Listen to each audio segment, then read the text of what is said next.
Good afternoon. Thanks for joining us Across the Fence. I'm Fran Stoddard.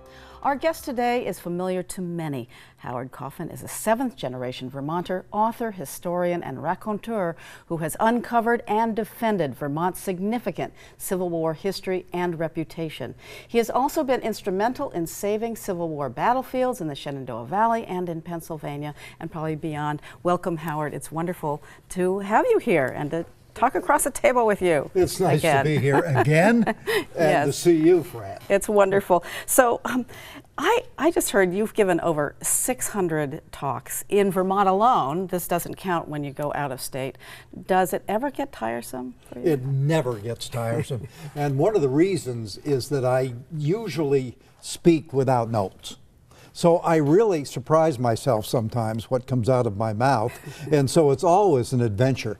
But Vermont audiences are so interested in history that they always make it fun. Well, and you have uncovered some things, especially at the Battle of Gettysburg, about how significant Vermonters' role was there. So I'd like to just talk about that a little bit. And there's a quite recent discovery that you had about Day 2 and Little Round Top. Can you talk about what you discovered there? Well, of course, the famous moment at Gettysburg for Vermont is when the 2nd Vermont Brigade, these 9-month soldiers all ready to go home, never been in a battle. Right. They could have dropped their weapons and gone home. Exactly. Exactly. I mean, they were all ready to go. And a lot of units that were ready to go home like that didn't fight. But the Vermonters, they are put in the front line. They're there on the 3rd day. And here comes the most important assault of the entire Civil War. Pickett's charge.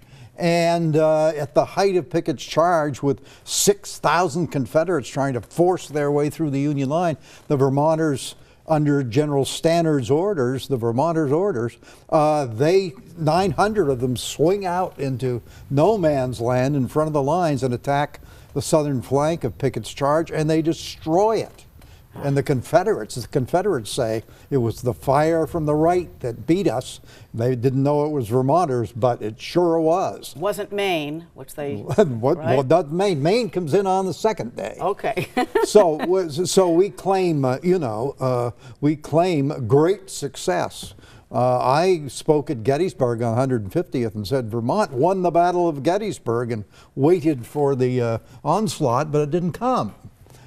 Now we have the 2nd day, of course, and the famous moment there is the stand of the 20th Maine, Joshua Lawrence Chamberlain, saving Little Round Top, saving the Union line.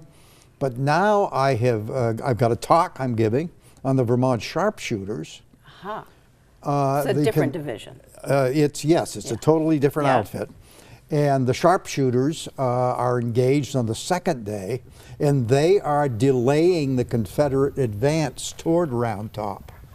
And after the war, Homer Stoughton, who was the commander, the Vermonter, and commanding those Sharpshooters, there were only 169 of them, 40 were Vermonters.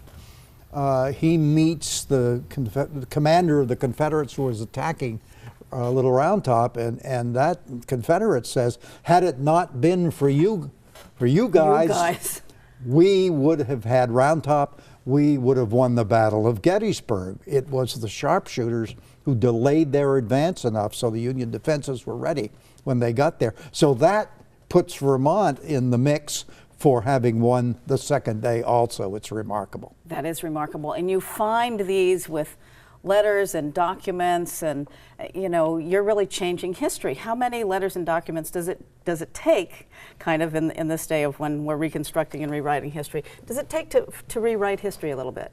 Well, or are you? It's remarkably, Fran.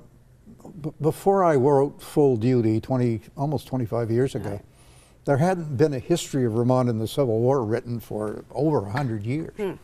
And all the while, these letters and diaries from the Civil War period are accumulating in the libraries and in VHS and UVM, and I go in there, you see, and they haven't really been touched. And I took a year. I take a year to research every time. I love to research. And I'm finding all this story in the words of the people who lived it. Right, and therefore, I mean, it's interesting. You didn't graduate from college, No. You did it partway, you got drafted, you became a journalist. It's right. When did you become an historian, and how, the way you do history, how is it different from academics? I have no limits on me since I'm not an academic. I don't have a professor saying, you know, you've got to concentrate on this small bit of history that hasn't been done before. I just batted off to do a history of Vermont and the Civil War because I wanted to. Yeah. And I don't know, you know, if it, I don't think I would have been allowed to do that if I were under someone's supervision. Perhaps I would, I don't know. But it did produce the first history in over 100 years.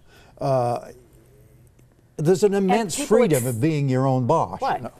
And historians, academics, accept your incredible research, of course, because this is what's I don't know. I mean, some of them do, some of them don't. But and of course, you know, I don't do it all on my own. I found many things that the academics had researched that I found extremely valuable to what I was writing. Well, let's get back to what you Sure. found. You continue to play a national role in preserving battlefields and other Civil War related monuments. And another, so Gettysburg Camp Letterman is one that you're trying to save now, I believe. Tell us a little bit about that and how it relates to Vermont. Well, Camp Letterman was the site of the big hospital at Gettysburg after the battle.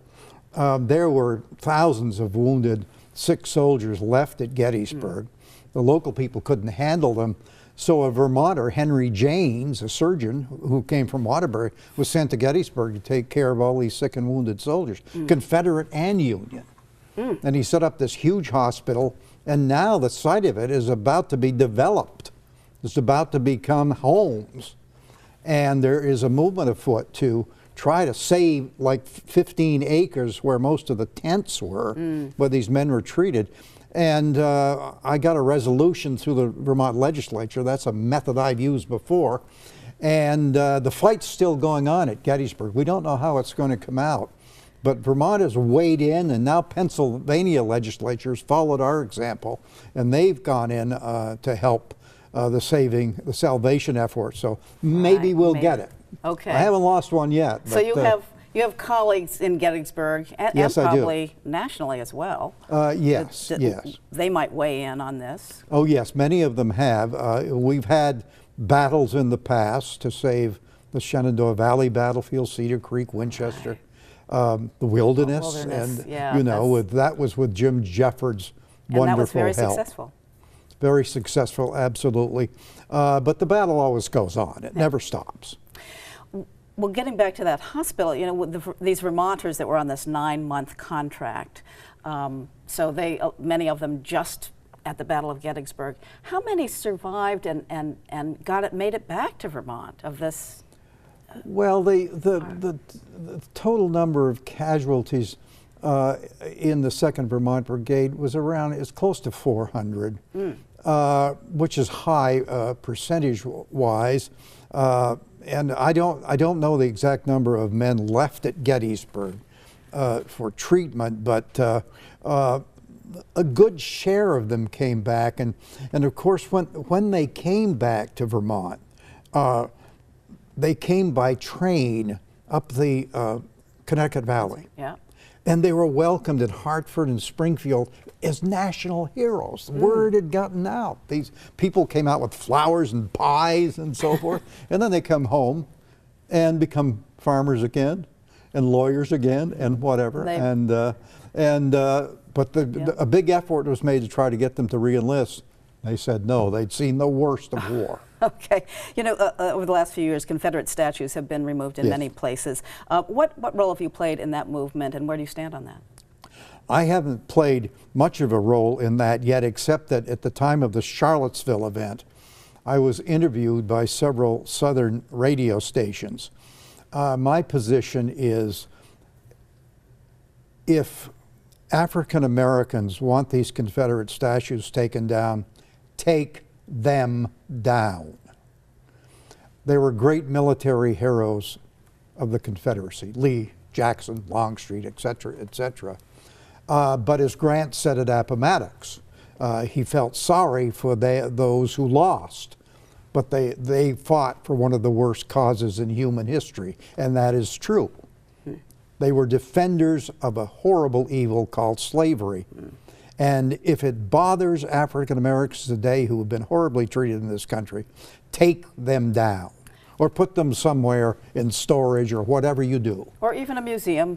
Or a museum, perhaps. So it can be discussed. And I mean, these statues, you know, I've done Civil War bus tours for 30 years, and are very helpful to me, you know, especially those on the battlefield, and I'd have to think twice about moving those. Right. Because they are so helpful in locating units and Right. showing where Lee was at Gettysburg and so forth. But I would err on the side of take them down. Okay.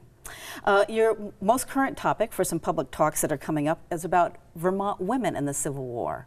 Can Yes. you quickly give us some sneak preview and some highlights?